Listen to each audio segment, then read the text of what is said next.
How do you generate passive income? Yet wealthy people are teaching their kids this, and they're able to figure it out because they have that education.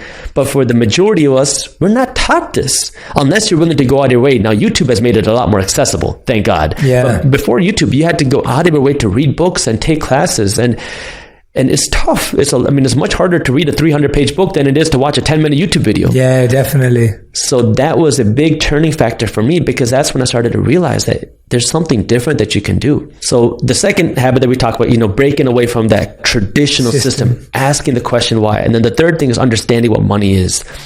And this is a very tough concept to understand. And I guess the best example that I can give of this is kind of going back to the traditional Indian culture, because in India, it's a very common thing that when somebody has extra cash, extra rupees, they want to convert these rupees to gold. It's why in India, a lot of gold is transacted during weddings, because they want to give money. And the way that they do that is through gold, because inherently people understand that the rupee loses value. And I don't think that people understand the why or the ins and outs. It's just normal. That's just the culture. So people take the cash and they buy gold. And the reason why now we need to understand this here in our culture is because when we think of money, there's two different aspects to it. There's a currency, which means something that we use to buy and sell things in exchange. And then there is the store of value. And many of us assume that our money is supposed to be a store of value. It's supposed to keep its worth. But now, because of the 2020 pandemic and the 2021 inflation and the 2022 inflation, we're seeing that, oh my God, my savings don't buy me as much. My earnings are not stretching as far. And so we're starting to really realize here that maybe my dollars don't hold the same value. And so now it's understanding what is money. Well, there's two aspects. You have the currency aspect to buy and sell things, and then there's the store of value. What wealthy people understand is that money doesn't act as a very good store of value in today's day and age. So you want to take your money and convert it to something that is a store of value, or maybe something that's actually going to produce you income. This is like something that's so important for everyone to understand. And what's interesting is my first video to go viral was back in 2016. And in that video on my Minority Mindset channel, the reason why I think it went viral was because I talked about this whole idea of when you save all your cash in the bank, you're becoming poorer each and every day, because back then inflation was between 2 and 3%. While your bank was paying you 0.5%. So I said was, look, you're losing 2 to 3% of your cash's value every single day. So you need to do something with this money, because your money is losing value. In 10 years, it's going to be worth less than it is today. Well, I didn't expect this 2020 pandemic to happen. I didn't expect all this craziness to happen. But now here we are with inflation significantly higher than 2 to 3%. And now people are really starting to understand that, whoa, what is my money? And you have to be able to understand this, because this is the driving reason for why wealthy people don't want to save all their extra cash.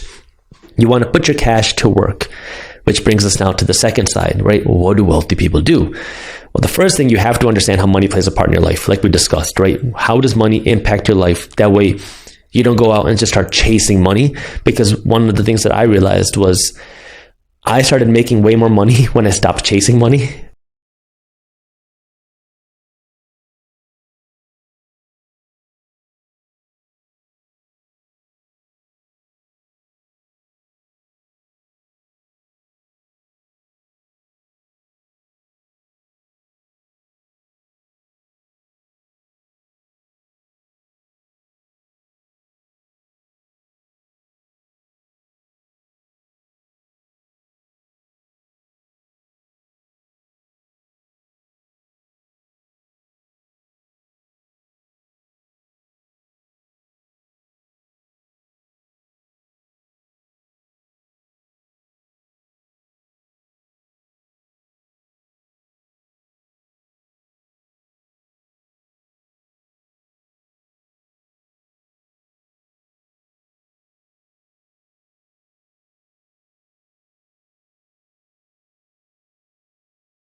The only thing you care about is being healthy again. Second, mentally fit. If you are depressed, if you're anxious, if you are not surrounded by people that you love, if you're not happy, having more money is just going to make you more miserable. And this is a big misconception out there where I know people in my own personal life, I'm sure you do too, where people are like, if I just make $1 million, I'm going to find the love of my life. I'm going to be liked. People are going to want to talk to me. You start to imagine this world where money is going to solve the mental aspect of your life, but that's not the case. It's its own aspect. So more money will not make you mentally happy. Then is a spiritual aspect. And this doesn't have to be religious. This is your purpose. For me, it's what is the reason why you're on this earth? What are you waking up for every single day? If you don't have a purpose, you're not going to have a reason to get out of bed no matter how much money you have. After you have the physical fitness, the mental fitness, the spiritual fitness, that's where the financial fitness has the biggest impact and the most power to help you live the most fulfilled life, because now money is just the icing on the cake, man. It allows you to live a more fulfilled and a happy life, because now you can do more of the things that make you happy. If you have a bad person more money, they have a tool to do more bad. So money, at the end of the day, is just like gasoline. It amplifies whoever you are, which is why we need more good people with money. So now going back to your question of why, I really think it's just a lot of insecurity. If we feel like we did everything right, we're working hard, but we don't have what somebody else has, something must be wrong. They must have done something bad. They must have done something that, we didn't see. So we create excuses, we create smoke screens. But the thing that we don't understand is the financial education aspect. You said that's fair. How does that sound? You can totally disagree with me too. 100%. I mean, the things that I grew up learning just didn't make sense, because growing up, my parents are immigrants from a state in India called Punjab. And I saw my parents work their butt off. My parents came to this country with very little. And growing up, if my dad had a Saturday and a Sunday off, it was considered a long weekend.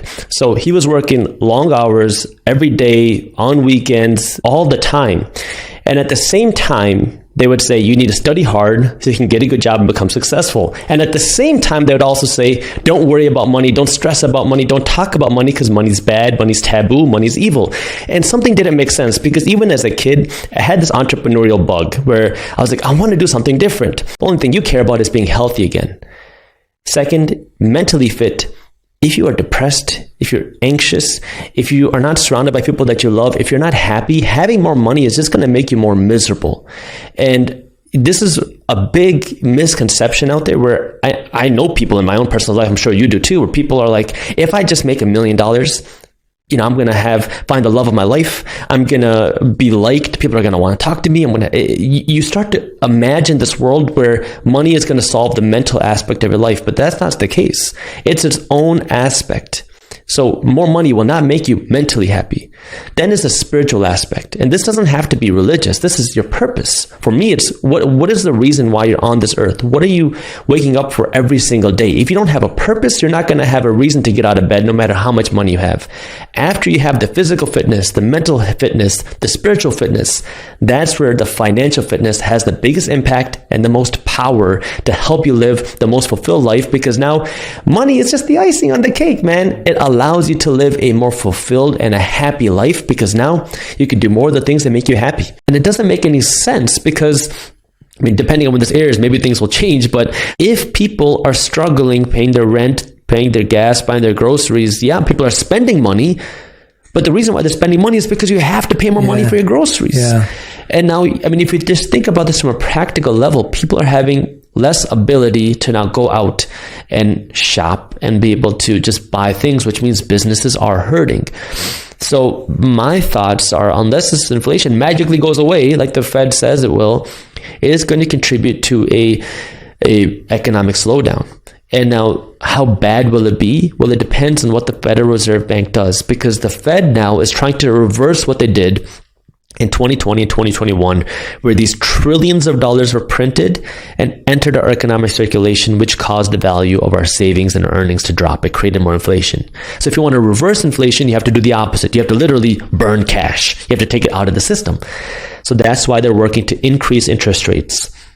If they keep increasing interest rates to fight inflation, we are going to enter a recession. And that means the economy will slow down.